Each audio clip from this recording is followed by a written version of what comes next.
I think we all know the times are really tough in Illinois. They're tough for the people in Illinois, so it makes some sense that as lawmakers, we take the lead and we reject any pay increases. And I think that's a responsible thing to do. I couldn't agree with you more.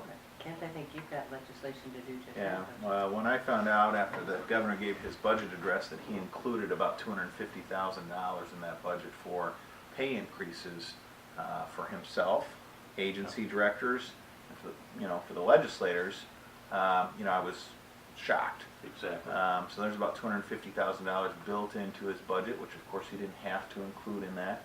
No. At the same time, they're talking about shutting down facilities, cutting programs for elderly and disabled people in this state. I was appalled. So I've actually filed a bill last week, House Bill 6133, that would reject those pay increases. I think that's a good bill. We certainly will be supporting it on that bill. Absolutely, I'll jump on as a co-sponsor of that. Likewise. For many years now, I know last year, and certainly I believe years before that, we rejected the pay raise, and it's a little over $3,100 per legislator. I guess that's a lot of money to, it's a lot of money to us, and it's a lot of money to anybody. Well, and consider the $640-some thousand that we're talking about Right. in total for all legislators for all furlough days. For the furlough days as well. That's big money. Right. It is, and particularly now, shouldn't we be setting the example?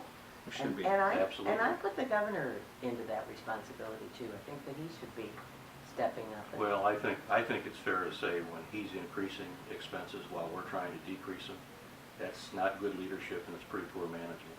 Yeah, it's. I don't know how in this time when you have unemployment in this state near 9.5%, and over the next 2 years I think Illinois is projected to stay in the 9% range while the rest of the country is going to go down towards the low 7s. Mm-hmm. So the disparity between this state and the rest of the country is only going to grow. Why you would include something like pay raises, again, is shocking. Also, we have, somewhere around $8.5 billion of unpaid bills. So again, why would you increase spending in a proposed budget in any area when you spend the first half of the fiscal year paying off last year's bills? That is not the direction that we need to be going to turn the state around.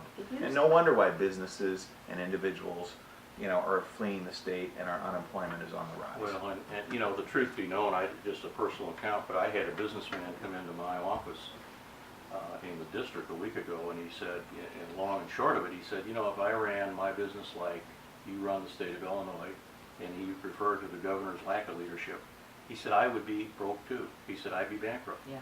So, I think the message needs to be that we're pulling back, we're cutting back, we're doing responsible things, as opposed to increasing, especially the pay and the salaries for legislators and the governor and his staff. That just doesn't send the right signal. And the sooner we wrap our brain around the fact that we need to be looking at this as a business, Right. and what can we do to make this business survive? Exactly.